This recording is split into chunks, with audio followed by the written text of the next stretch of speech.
You've found AHO Radio. We're authentic human outliers coming together to help heal the fear of being authentic. To bring back genuine human conversation. No hype, no sensationalism, just honest talk about the critical issues affecting society, affecting humankind. And now, here are the hosts of AHO Radio, John Krotec and Bill Protzmann. John Krotec, good morning, my friend. How are things out there on the left coast of Florida? Hey, brother, you're right, man. Left coast, west coast, different coast. It's all good. It's just great to be here and looking forward to this conversation. Trending left, man, trending left. Yeah. I'm not saying that politically. I'm just like leaning that way. And for a libertarian like me, that's a big bite right there. Hey, good to see you. I'm excited about today's show. This is a guy that I've known for a long time, and I can't wait to talk to Steven about his life journey and why he's here. But I've got to say this right up front. This is a guy who was using outlier long before we stumbled around on it. Yeah, I mean it's a word that means a lot to a lot of different things to a lot of different people, and I love the logo. Spiritual workout. We're going to learn a lot here today about some really cool things that are going on in Steven's world and what he's been able to give back to the world. And again, super stoked to be here and love talking to real outliers. And so he's one. It's really cool to do what we do because we never really introduce anybody until sort of after the show is over. Our world likes to talk about what people do, and we don't get there until after we can explore the authentic person that we are. So it's kind of a lame way of sliding into an introduction, but I will say this about Steven, who is a recovering psychotherapist. He's had quite a life journey, and I want to jump into that journey with you, Steven, and welcome you aboard with the tale of how sort of you and I met and what you were doing at that time. But focus on what you were doing at that time, because you were embodying an incredible moment in your life that happened very early on when your partner passed away. So welcome to the show. And with that not so elegant way of beginning the conversation, hey, glad to have you aboard. Well, thank you very much. I'm really excited to be here, and I'm enjoying and loving not having to think about anything till you guys lead me down whatever path you want to lead me down. Well, much and nice to meet you, John. Well, nice to meet you, Steven. It's funny that Bill says recovering psychotherapist because, you've got over 100,000 hours of dealing with other people's issues. And, how do you stay sane in a world like that?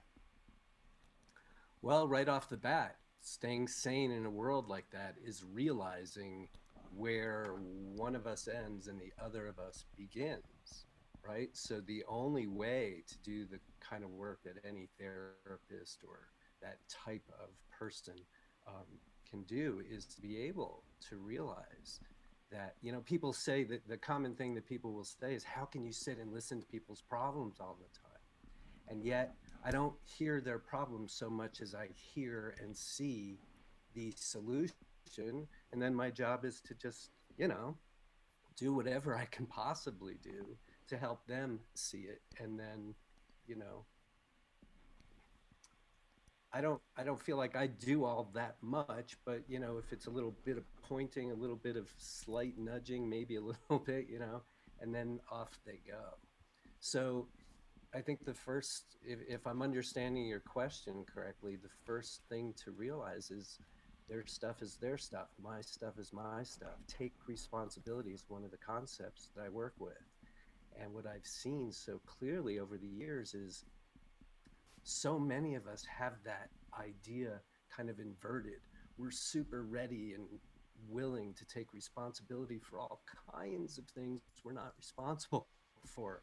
And then we really, really struggle to take responsibility on the ground in the nitty-gritty of our lives for the things that actually, if you ask me, are our responsibility. And I think that dynamic fits into it. It's just, where do I end? Where do you begin? That's a great way of putting it, because we're raised in a system, if you want to look at it that way, that does the inverse. makes us feel like we're responsible for all these things outside of ourselves, which is the reason why we end up with on the desk or the couch of a psychotherapist, because it's like, holy cow, am I really responsible for that person's feelings? And you figure it out, hopefully that you're really not. So that's a good way of putting it. And I'm glad Bill framed it like that, because who's recovering here? It's a very interesting concept. Well, when Bill and I met, and maybe Bill, this is what it was right when I was making that shift. I had been maybe, oh gosh, 10-ish years into the psychotherapy experience as a practitioner, private practice, and I had this spiritual workout idea kind of humming and brewing for a long time. I never said those words out loud.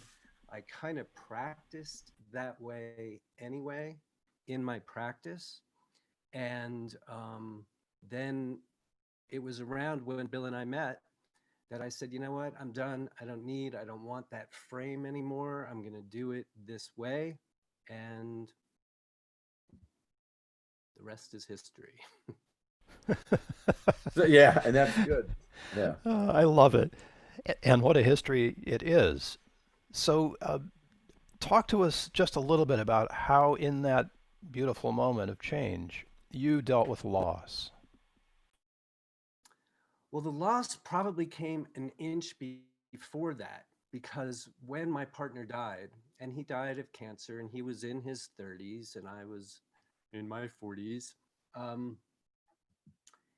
that was the moment where all the stuff that had been going on in my mind and whatever my psychotherapy practice was in the real world, I felt challenged. I felt like with his passing that I was being challenged to be like, all right, hotshot, spiritual workout guy, what are you going to do now? You have all these ideas running through your head. You're doing your thing in your practice, but now it's in your face. And what are you going to do? And I guess I just sort of rose to that challenge. And that was what finally kind of brought me over to the other side, allowed me to spend 2 years to consider, is it okay to let go of this psychotherapeutic frame? I spent 2 years of my life in graduate school. I spent money in graduate school. I spent a lot of time doing 3,000 hours of clinical internships and all the stuff, taking the exams, and now I'm just gonna toss it, but I did. And it was my experience with coming through that quote unquote grief and loss experience that I think gave me the confidence to do so. I came out of that experience. I'm like, okay, now I'm one of those people that has this badge on me, and yet I could see that my experience was so very different from everybody else's, or so it seemed. And then spent a few years kind of testing it out. That's around when you and I met, Bill. That's when I started saying, I'm not so much a psychotherapist. I'm this spiritual workout guy here. Just look at this list of 15 concepts. If you nod your head, I think we can do some good work. And then, several years of really getting to see that it wasn't just me, that other people could take this basic approach and have quote unquote success with it. And so that's been it. Yeah. That's a good story. It's incredible how the universe has a way of shaking loose the authenticity of our lives, and it's kind of like that proverbial mirror. A good buddy of mine used to say, life is whoever suffers the best, and I never really figured that out till I was much older. And these things are laid out before us for these specific reasons. And obviously, Stephen, in your case, the tragic loss of somebody that you love leads you into a whole different atmosphere, if you will, but something that you had been living and breathing most of your life.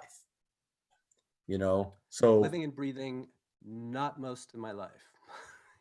Maybe after the, yeah. Yeah, I didn't come to any of this stuff in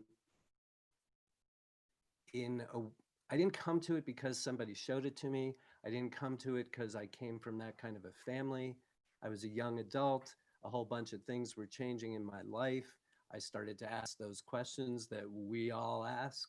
Who am I? What am I doing here? What the hell? What's my, And that's when my quote unquote spirituality all kind of came. And I was already in my 30s by then.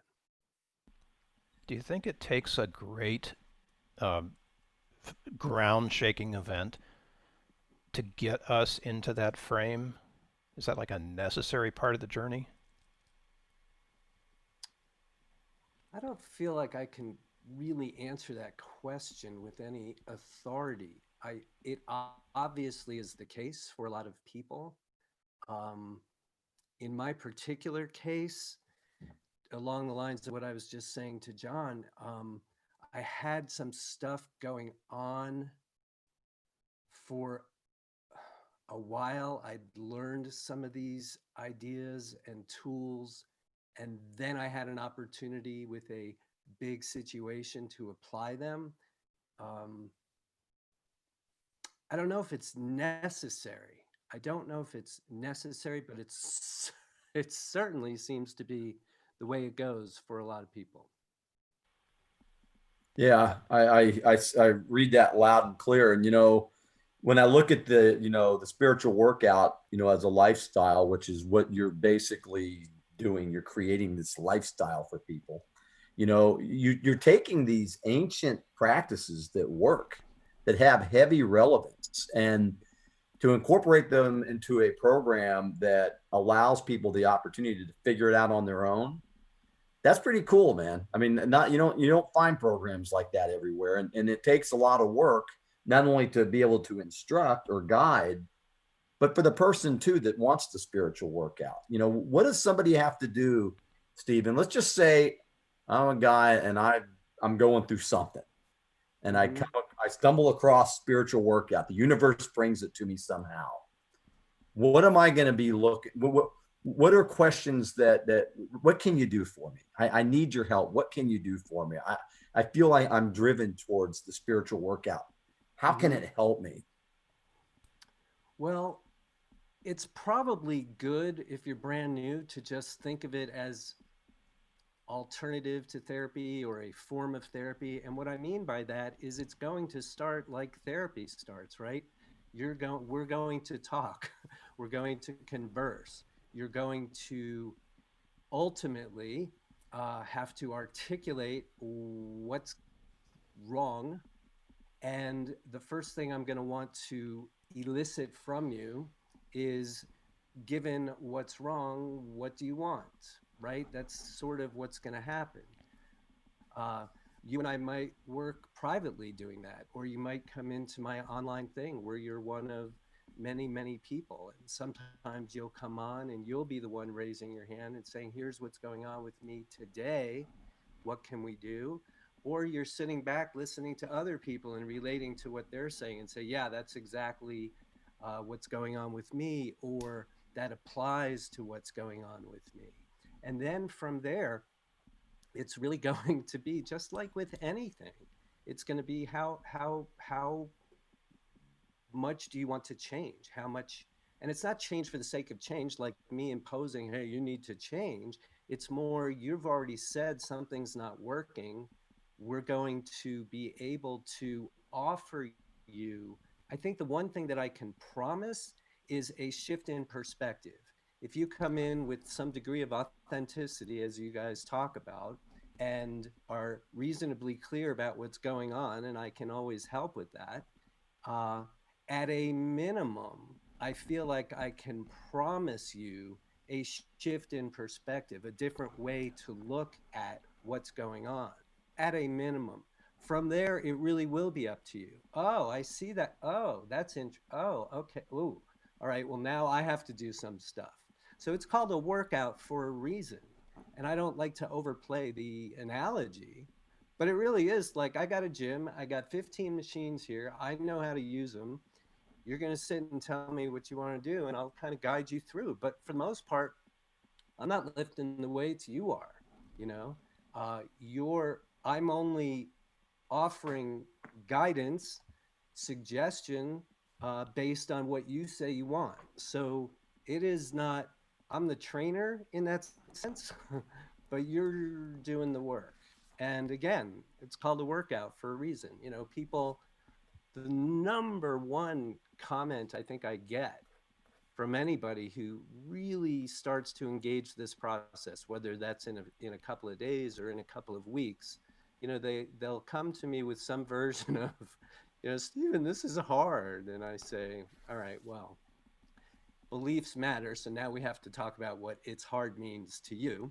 But also, yes, it's called a workout for a reason, you know, and hard, again, what does that really mean to an individual person?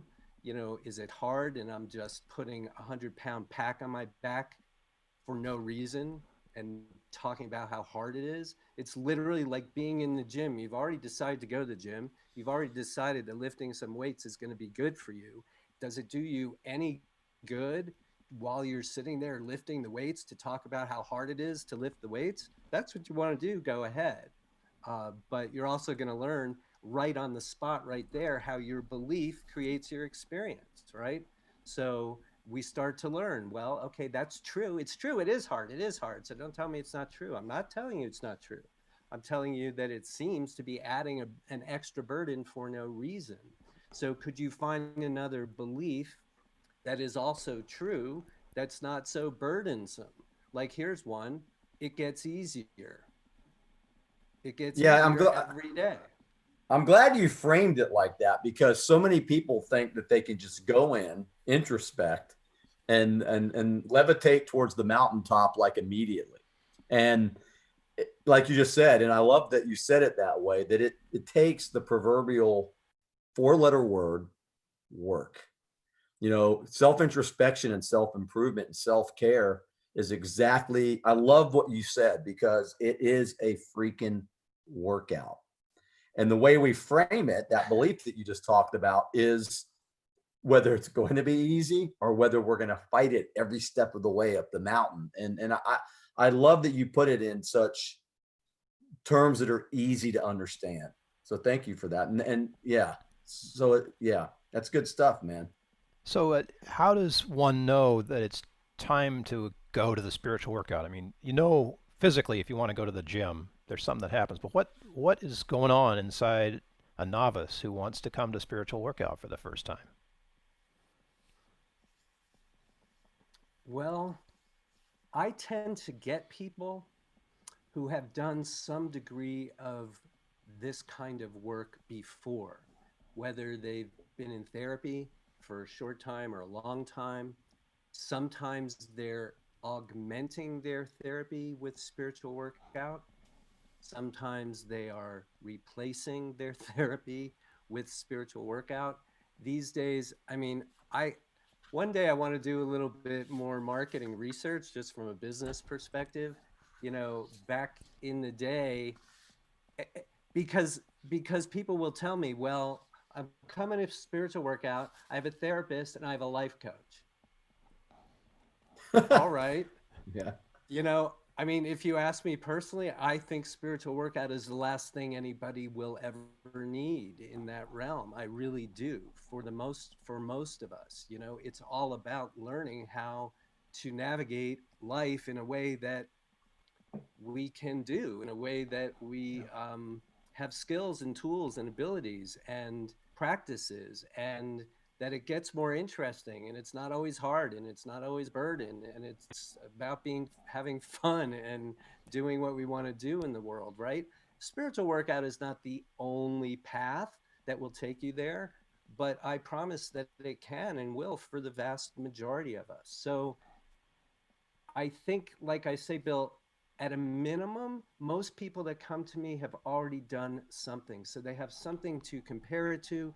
They have an idea of what hasn't worked, perhaps for them somewhere else in the past, or they have a specific place that they put spiritual workout into in the panoply of the other things that they're doing, and they get what they get.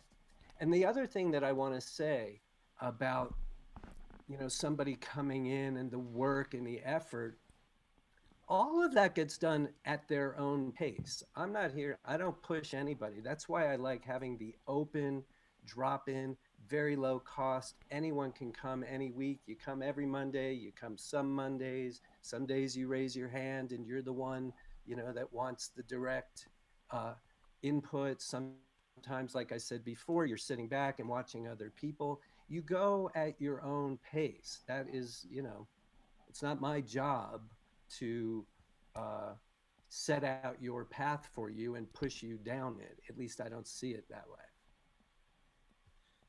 I love So this. Outliers, yeah, if you're out there listening to us, this is a great opportunity to take it deeper, go further, become more authentic than you thought you were. yeah, the non-religious aspect of it too, from looking at it, I think is important as well. So there's no judgment when you come into this. One thing that really intrigues me, without giving away the workout, just fill us in a little bit, Stephen, on listen to inspiration. Tell us just a little bit about that one routine. Okay. So, listen to inspiration is one of the concepts that I work with. There are 15. That's the one that really connects us to the being part of the human beings we are, as I like to say it. I think I read that in Eckhart Tolle's book. Um, so the premise for spiritual workout is that we are spiritual beings having a human experience. If that idea doesn't resonate with you, you're probably not going to find a lot to latch onto in spiritual workout world, because what we're saying on day one is we're going to take the perspective of our soul, of that being part of us, and we're going to stay connected to it, and we are going to be guided by it. That's how it was all designed. I didn't make that up, and I certainly wasn't taught that when I was a kid, but I've come to believe that in fact that is how it's designed. And so listening to inspiration, what any of us are doing in spiritual workout world at any time, is growing that muscle. How does guidance speak to me? How do I receive guidance? So that's under the realm of taking responsibility for your life. You will receive guidance in the way you receive it. I will receive it in the way I receive it. They may have similarities. They may be uh, they may have overlapping ideas or ways, or they might be very different from each other, right? So listening to inspiration comes up all the time. Somebody will be cultivating a new intention and they'll bring it into spiritual workout and they want to read it because that's part of our process. And so they start reading through, ideal world, nobody can say no, money's no object. Yeah, I'm a millionaire and I live happily and I wake up every day and I eat all this food, right? That's their intention. And so they'll read it and they've already been cultivating it for a while and getting it into shiny, clear, intentional language. And then I say to them, well, how does that feel? And they say, it feels good. And I say, well, give me 3 more words for good. And so we're stretching our muscle. What are our feelings? And they'll say, well, it feels exciting. Okay, now we're getting somewhere. It feels, I don't know what else it feels. And then somebody says, how about this? Or how about, oh, yeah, yeah. And now they've got 3, 4, 5 feelings that they've just in the workout stretched themselves into realizing that they're feeling without having known that that's what they were feeling. So that's an example, if that makes any sense, of No, it does. how we bring that concept into, as I always say, the nitty gritty of everyday life. Yeah, thank you for that explanation, because it makes a lot more sense. Now in light of COVID, I know you were just saying you got back from New York and it was a good break and you were glad you were there, during this Mm-hmm. time. And Bill and I have discussed this a lot, about this huge reset button that's been pushed on humanity. And, I think this is probably the best time ever to get a spiritual workout. And in relationship to that, if somebody doesn't really have the spiritual base, but they're looking for it, is the spiritual workout a good program to find that too? If they can be at least neutral to positive to the idea, like I said before, that Yeah. there's a spiritual component to them, a non-physical component to them, then I would say, John, absolutely yes. I've had a lot of people come in. Maybe they came to a workshop, so they didn't know anything about spiritual workout before. We were focused on a particular subject. We pointed to examples of many of the concepts. And then that person at the end says, that was great. That just is really practical. Why do you even call it spiritual? What was spiritual about that? Right? So a lot of people who are not particularly oriented to spiritual being having a human experience, they might say, oh, okay, whatever, or tell me what you mean by that. Um, but a lot of people do come in and don't feel personally connected to their spirituality in the way we're talking about it. Mhm. Um, and they experience spiritual workout as really just very practical, on the ground, helpful in those ways. And that's fine. You know, I don't, nobody has to take a test before they come in.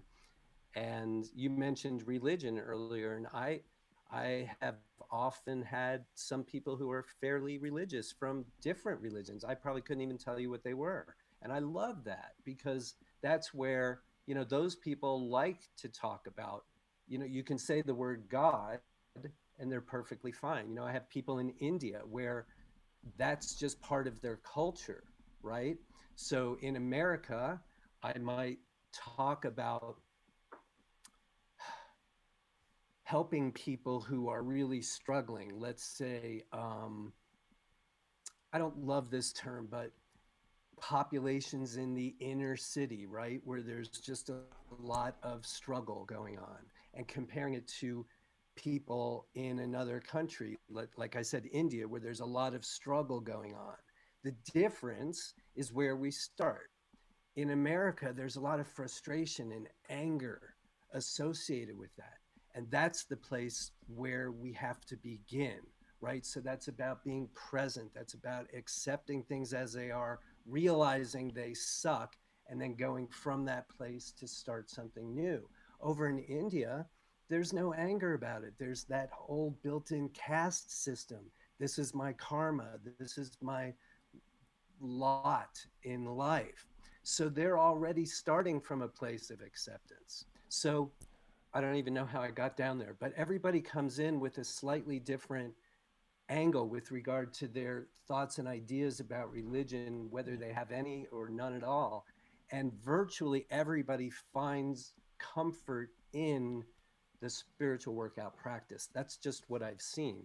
It doesn't mean everybody, of course, but how religious somebody is, how not religious somebody is, doesn't seem to have a huge impact. If you are more religious, the concepts mean something more to you because almost every religion has some version of them in them.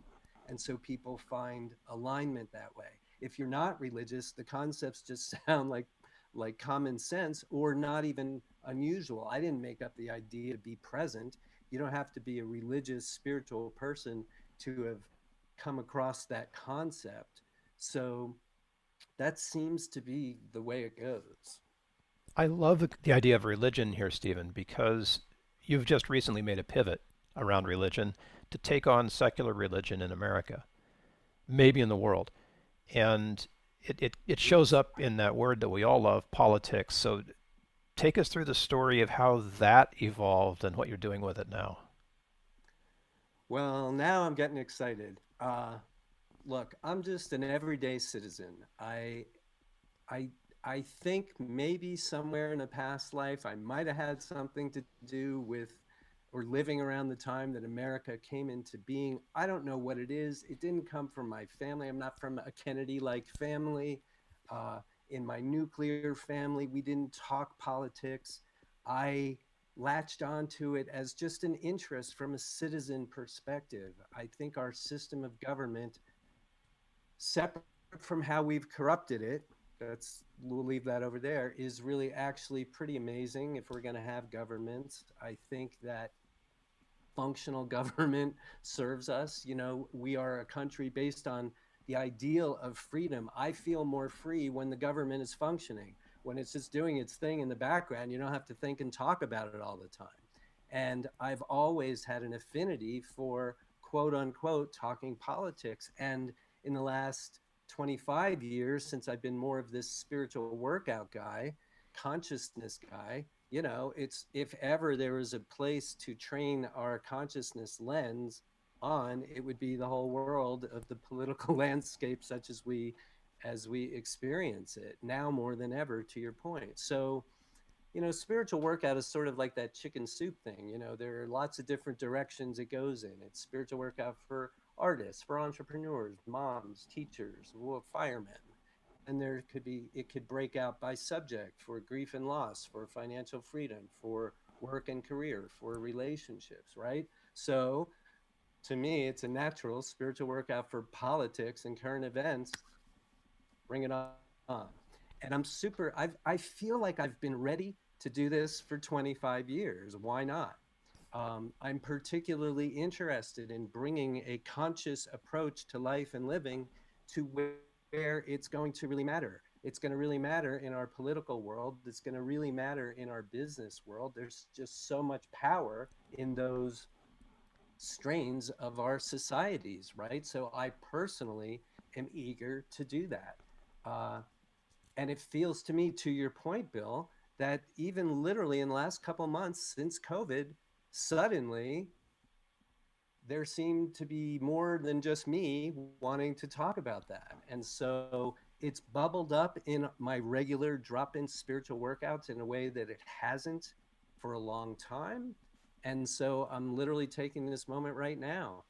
What's today?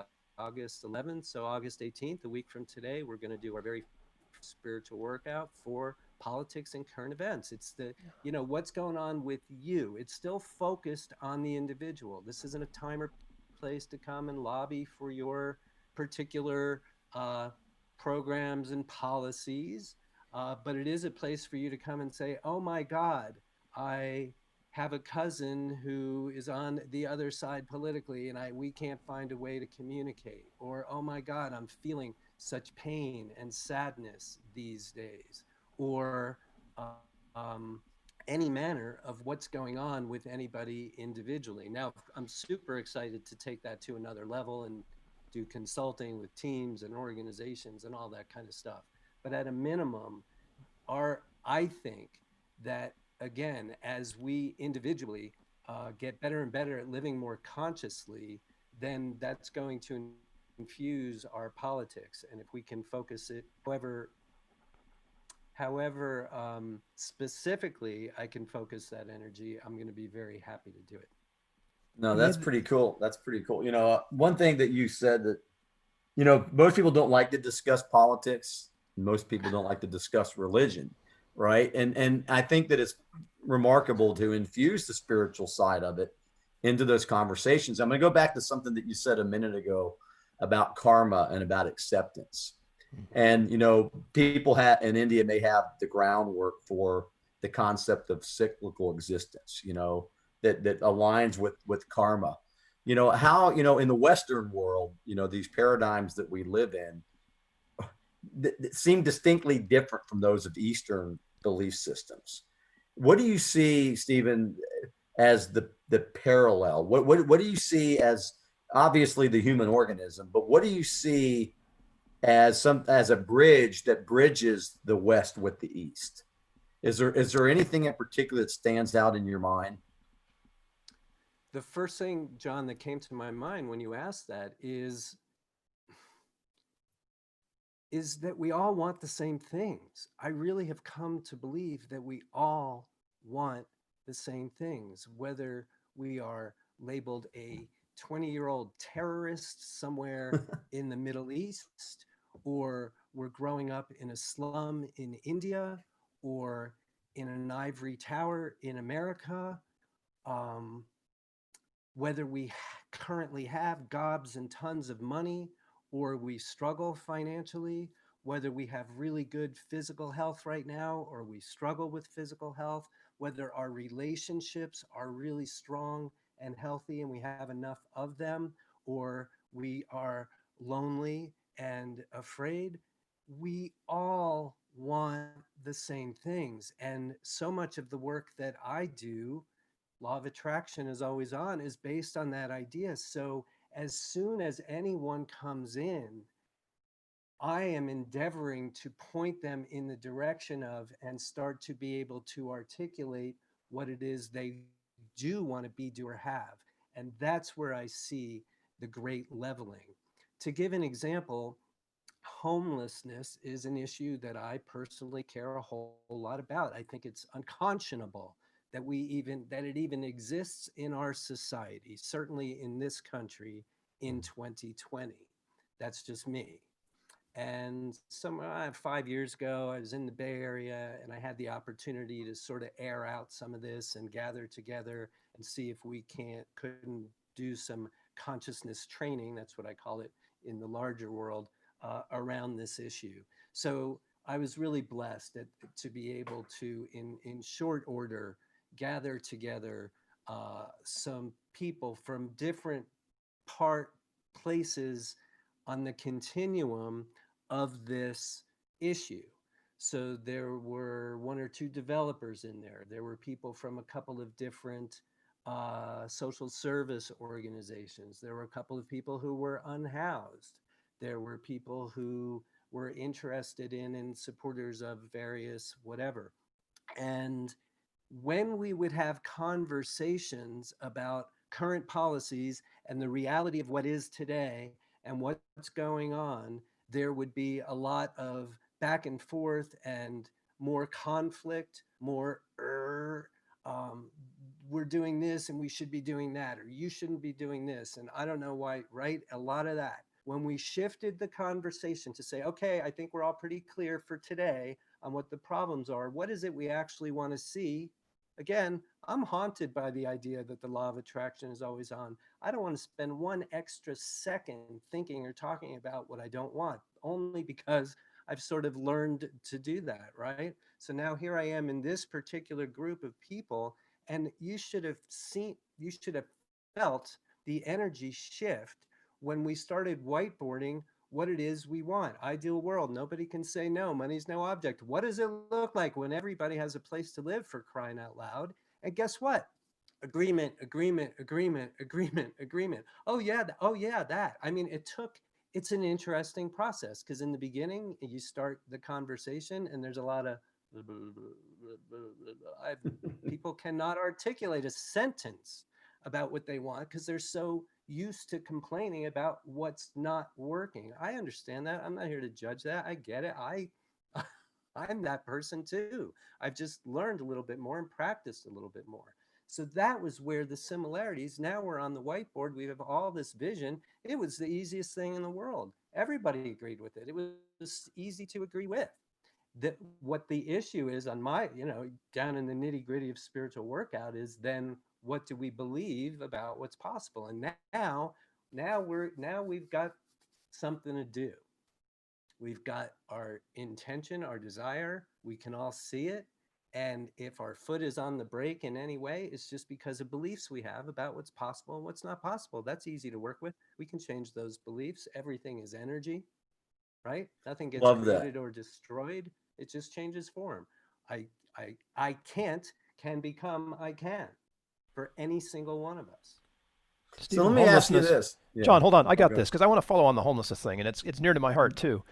Um, the big issue with most nonprofits is money. We got to have enough money to make things happen. Pretty obvious. But there's also this foot on the brake that says nonprofits are not supposed to have a lot of money. How do you navigate through that paradox? Trouble here. Spiritual workout, or let's say consciousness training for nonprofits, is something I look forward to doing one day. I'm not a big fan of nonprofits as they largely exist today. And a big part of it is that mentality. It's all about money. We need money. We're not supposed to have money. We're not supposed to make money. People who work here aren't supposed to make money. There's not enough. There's not enough. There's not enough. There's not enough. All of that is, how do you ever get to create anything? Not to mention the fact that in so many cases, And I hate to say it, but I've heard it and I've seen it and I've heard it and I've seen it.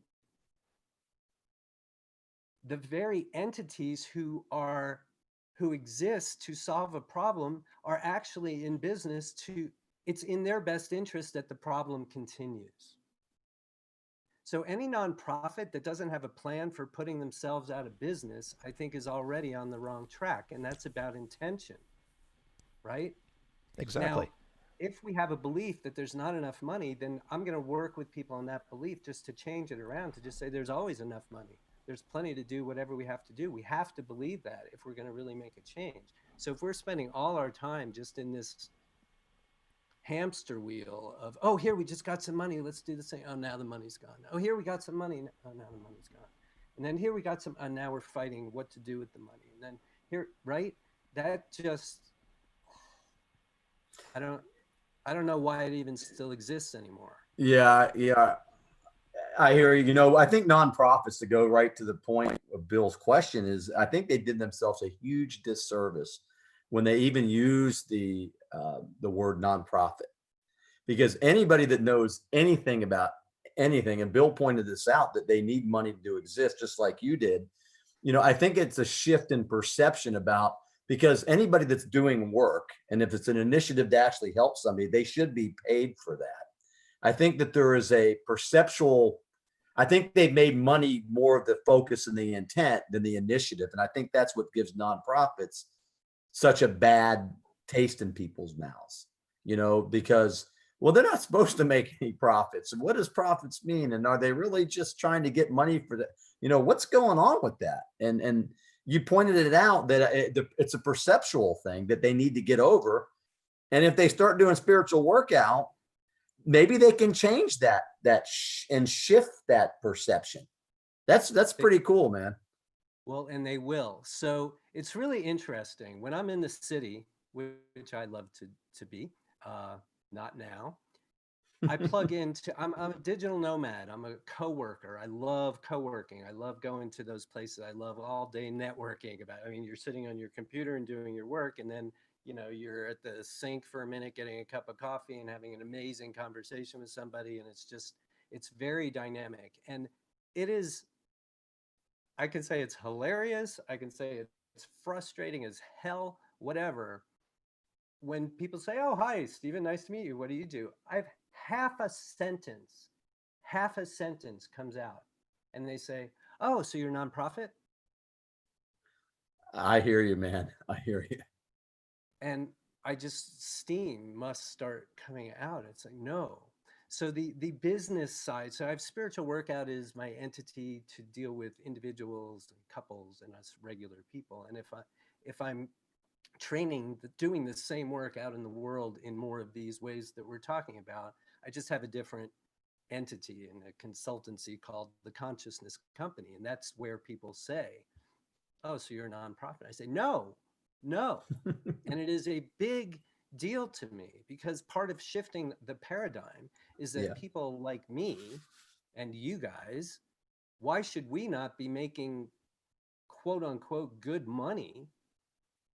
Why should we not be creating businesses that address social issues in a very legitimate way, where the issue gets addressed and the people that are part and parcel of solving those issues are well paid and they enjoy their jobs? What is wrong with that? Why, you know, why do we revere people who discover on Wall Street some way to manipulate a system and squeeze more money out of it? And oh, that guy's amazing, he just made $400 million out of nothing, you know, and the nothing actually screws people. But that's okay.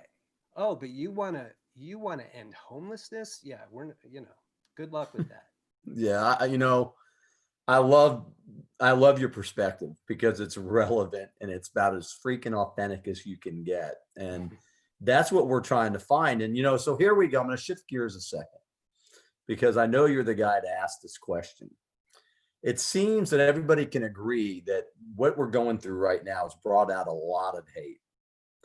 and a lot of hatred, behaviors, hateful behaviors towards each other. What would you say? Can you lay some groundwork, Stephen, for hate? And how do you deal with the haters?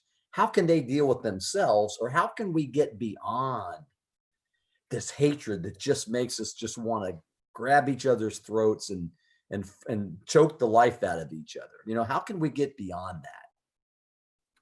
Well, the short answer is by, and we touched on this earlier, by talking about what you'd prefer to experience. Wow, I don't like all this hate. I get that it's here. I see where it's coming from. I don't want to live in this kind of society. Oh, so what kind of society do I want to live in? So that would be number one. But I can't go knock on the door of a hater who's not asking that question.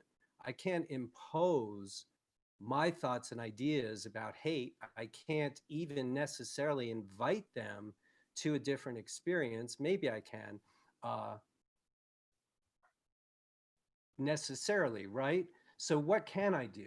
First of all, I'm going to take responsibility. I'm going to be present. I'm going to accept. I'm going to not judge things as they are. That's a huge part of it. What if we just said, with all the hate, there's nothing wrong? It just is.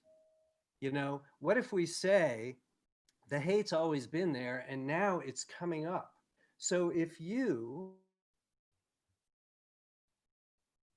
on in your life, find your way, as we were saying earlier, to spiritual workout world, and you discover whatever it is, and that work, that effort that we talked about, wow, that person is going to have to, quote unquote, work through their hate. What is it? Where does it come from? I can also believe, and this is the context for everything that in which I think I personally exist and my work exists, which is this shift in consciousness. And what I was inelegantly just saying, this is really the point, that as we shift our consciousness, that which is not part of the new, that which is not part of where we're going, is going to make itself known very readily, very clearly, and very loudly. And so on an individual level, when that happens to us, oh God, what is all this hate in me? What is all this bitterness in me? What is all this judgment in me? Whatever it is, there's a process of letting that go. But it's not just letting it go for the sake of letting it go. It's in contrast to where it is we're going. Oh, you say you want to live in a society where you wake up and you walk down into town and people generally smile and say hello. And no, not everybody loves everybody, but everybody respects everybody. And we're kind of playing by the same rules, and we sort of trust our government and we feel free within that. Then what isn't that is going to show up. And if part of that is hate, then great. But it's all about that hate coming up and out. We fall into a trap by pouncing on it when we see it and looking at it and inviting everybody else to look at it and analyzing it and poking at it and lifting it up and looking at its underbelly, absent doing anything else. That's going to feel pretty shitty. That's not going to get us very far. If we see it as just part of this process of evolution, that we can't get to where we're going with all the hate. So here's all the hate so that we can see it, not again to analyze it, but to allow it to just come up and out, up and out, up and out. Hate is exhausting. If you really boil it down with people who are in that place, they don't want to hold all that. They just don't know any different. They haven't been shown any different. That's how I look at it. So give us a skillful, immediate takeaway that people can use when someone comes at them with hate, whether it's on social media or in person. I've gotten the funny looks for wearing a mask. What's the skillful response to that when it's right in your face and it's directed at you? Well, take nothing personally. It's directed at you, but is it really about you? No. Hate is about the hater. So if I'm taking responsibility that this person showed up in my reality, right? I must not be vibrating all that high if somebody who's that hateful is right in my face. right? There, we have a commonality or we wouldn't be in the same space. So there's an element of taking responsibility, not blaming them for what they're doing. That's the trap again, is focusing on what they're doing and not what we're doing. Now, the skilled practitioner might already be at a place where they can just be like, oh, poor guy. Yeah, I'm still wearing my mask. I know myself. I know why I'm wearing this mask. I don't have to debate anybody. I don't have to, what his, send him a blessing and let him go on his way. I mean, that's the skillful way. But what do I have to do to get there? I have to take responsibility. I have to be present. I have to accept. I have to not judge. I have to be compassionate. Do the work, basically. Yeah. But then Yeah. you do it, you go through this period. It's hard, it's hard, it's hard. And then all of a sudden it's not hard because it's who you are. You've rewired yourself. You've transformed. That's the objective of the whole thing. To live in the world, not of the world. Isn't that a Sounds Jesus biblical. Yeah, to be in the world, not of the world. Here I am. I'm. I see the violence. I see. That's not me. It's a reflect. The things that are reflections of me are the things that get me going. So if that person comes at me and I drive away, and a day later, 2 days later, 3 days later, it's still bothering me and I can't, then that's information for me. Wow, whatever I think they're doing to me, I'm doing to somebody else, or it wouldn't bother me. There's So a even marvelous that, thing that these concepts all seem like they're so, like you said, common sense earlier. They're deeply embedded in the framework of what it means to be a human being at some level. And the choices around how we respond skillfully when other people come at us or when stuff comes at us and stirs us up are all deeply embedded. We have this internal system that works. And I'm curious from where you stand, because you mentioned this a little while ago, that we have a government that kind of works pretty well. Is it possible that we might need to change that framework under which we live in America to be more like who we are actually able to be as humans? That's kind of a weird question, but I'm just curious if what we teach and do and know spiritually mhm. is embodied somehow in this framework that we call the Constitution or whatever, and the America that we live in, or whether the framework is going to have to change or evolve in some way. I'm all for change and evolution that is organic and natural. Oh, here we've reached a point. The frame we have no longer contains what we're wanting to be, do, or have, so we have to change the frame. I'd rather do that and have it come from an organic, inspired desire than let's go change the frame for whatever the reason might be and argue about how to do that absent a vision of why we're we're doing what we're doing. If that Yeah, that gets at it. I ask because of what I hear in the world from a certain slice of people is that because the founding documents of America were written by white guys and slave owners, they're irrelevant mm, in this world today. And I want a skillful response to that because I see right in those same documents things like life, liberty, and the pursuit of happiness. And if that isn't a spiritual workout, I don't know what is. I agree with you. I have a personal theory that I haven't aired out very much, but since you're taking me there, here we go. Here we go. If we're spiritual beings, and we are, and we're listening to inspiration, which you started with earlier, which means we are connected all day, every day to non physical aspects of ourselves and all that is. My personal theory is that these imperfect men, and I use that term loosely because I think we're all perfect as we are, but these imperfect men, okay, with contradictions within them, like you can relate to, like I can relate to, like John can relate to, and probably everybody listening to this can relate to, being a human being with contradictions within ourselves would not prevent any of us at any given moment from receiving clear guidance, especially if we're doing something like spiritual workout where that's part of it. I think that so much of what we see in our Constitution, so much of what has allowed it to endure over this time, so much of what makes it look and seem like as good or better a frame than other examples on the planet is and was guided from beyond, the not in any mysterious way.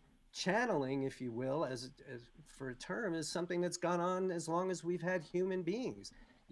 There are some people who thinks, well, channeling happened once or twice to Moses or Jesus, but that's it. It doesn't happen to the rest of us. I'm one of those people who thinks it happens to all of us all day, every day, and let's get better and better and better and better and better and better at receiving that guidance. So I thus think it makes perfect sense to me that in the days of the founding of this country, that when these people sat down and said, who are we? What are we doing? That there was some divinity coming through, which would transcend the contradictions and allow the person who has the contradictions to be the recipient or channeler of the more pure message, and have those things coexist instead of having it to be one or the other. It's all bad or it's all good. This throw out the baby with the bathwater with everything is not something that I tend to personally ever wind up on the side of. I don't I know caught the why. yeah, the fact, this divinity that you talk about, and divinity and the things that surround us, and being out in nature, or just being around other people and seeing the skill sets that people have. And one of the things I think, and you pointed it out, the United States of America had to come from somewhere, the concept itself, even in a base form.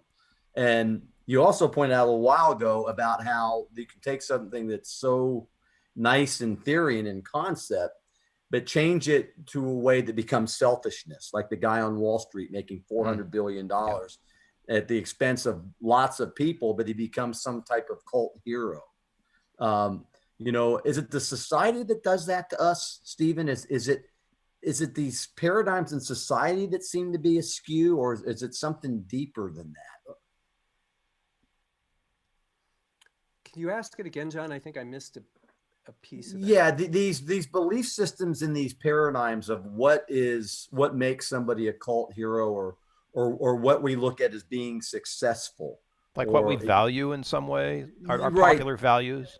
yeah, are these popular values somewhat, have they missed the mark? And I know it's a generalized question, but it's how do we find our way back? The spiritual workout. How do we, as a society, find our way back to something that perhaps is more divine? I know that's a big question, but how do we get back there?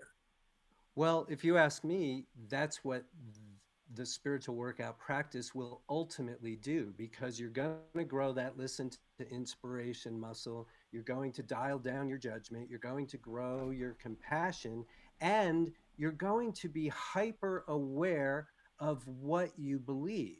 So the way I hear what you're saying, John, or what you're asking about, is really fundamentally about beliefs. So, for example, my experience where I give half a sentence of what I do and somebody says, oh, nonprofit. So there's a belief there that if you do good, you don't make money. That's just a collective belief that we've come to. We've come to believe that to equate not sex, but dollars with success, right? So, oh, he makes $42,000 a year. He makes $342,000 a year. He's more successful, or she, or they, right? And so I hear all that just as beliefs. So what we do is something like spiritual workout or whatever gets you there, where you become very hyper aware of what you're believing. And then when we're doing it in the realm where there's more than one of us, spiritual workout for politics and current events, for example, then the question takes a leap. Okay, here's what I believe. What is society believing? Right? So the more of us, I say, it's all about infiltration. The more of us who are practiced in this way of being, I don't care where else you go. Are you the one light worker in the company you work for? Are you an activist? Are you a politician? Are you an office holder? I don't care where you go. Bring this consciousness wherever it is. And that's where things will start to change for sure. But most of what you're talking about are beliefs, and beliefs are just thoughts we think over and over and over again. And there's this chicken and egg dynamic with beliefs. So, well, of course I believe this because this has been my experience. Or is this my experience because this has been my belief? And which came first, the belief or the experience? The belief or experience? It doesn't matter. If what you're experiencing is other than what you want to experience, it matters not which came first. All that matters is, can we articulate where it is that we say we want to go and get our foot off the brake that's full of all the beliefs we have about how impossible that thing is. So it's fundamentally about beliefs, I think. Yeah, I think that's definitely a good answer, because it leaves so much to think about, and I think that when we You're welcome. think about it, yeah, it's you're raising the bar of higher consciousness, and I know that we're coming towards the end of this hour, and it's been a fascinating freaking discussion, because I love knowing that there's authentic people out there in other parts of the world, and you certainly are an example of that. How can people find out more, Steven, about the spiritual workout? Where do they need to go to get you and seek you out if they're interested in what they're hearing today? At a minimum, spiritualworkout.com, that will get you there. Click on the thing called classes. I think it's in the process of changing. That'll click you over to where we have a monthly subscription. It's very inexpensive to be able to come. I do 3.5 hours of live interactive classes every week at a subscription. But yeah, spiritualworkout.com, or just Steven, Steven, at spiritualworkout.com to get to me directly. I got to ask you this too, and I know Bill, I probably got a final question, but give me two of your favorite books. Two of my favorite books. Well, I'm going to go back to some of the books I read when I first, like I said, in my early 30s, just however I got to that day in my life where I started asking these questions and never having known any of this. So Conversations with God was one of the very first books that really, I read it when it came out. I didn't know anything about it.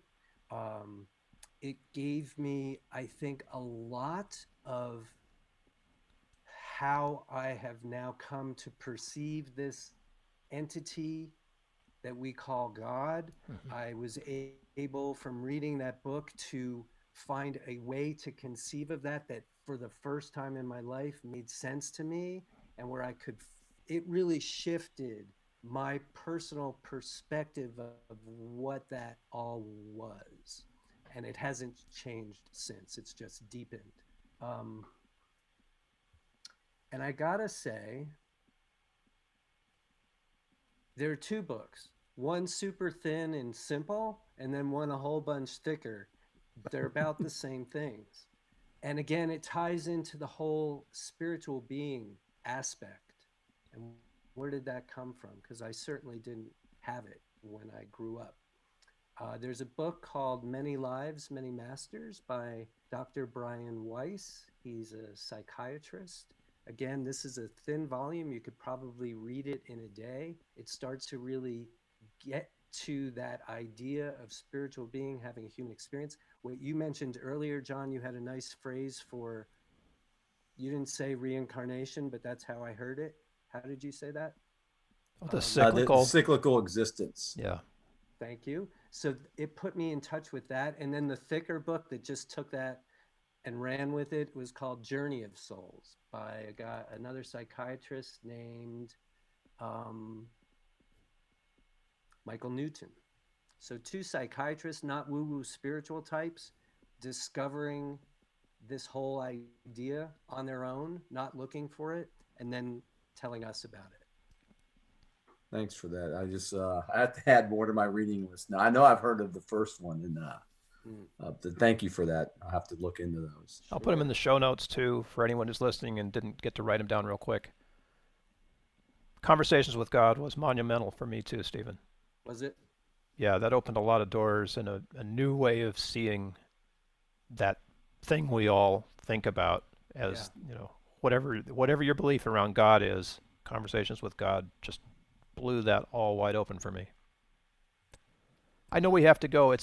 I want to continue the conversation. I know.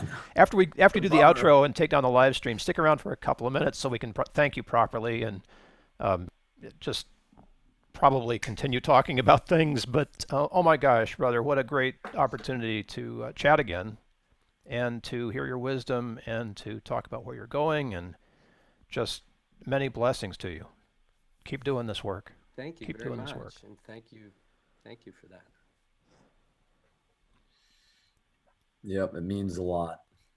John, you got any final words of wisdom for us? You're always so good at that, man. No, I just, every time I meet, a fellow outlier that's really making a dent in the world, as Steven has and continues to do, it's inspirational. It drives me on, and I look forward to these conversations because it makes me feel real to meet real people, and I just love it. And just thank you for that. It touches my soul, and I think that's a good thing. It's a really good thing. It's a really good thing. Golly, you guys, what an hour, and it's gone by boom. Yeah. Just so grateful. I love working with you, man. I don't know how it came to be, but you've turned me on to some really interesting people and fellow human beings. Love it. It's a good thing. It's a good thing. Thank you for joining us on this episode of AHO Radio. Information we mentioned is probably in the show notes, but if we missed anything, please let us know and we'll get it added for you. Subscribe to the AHO Radio channel on YouTube to stay connected, and, as always, we wish you health, success, and significance. AHO! AHO! AHO!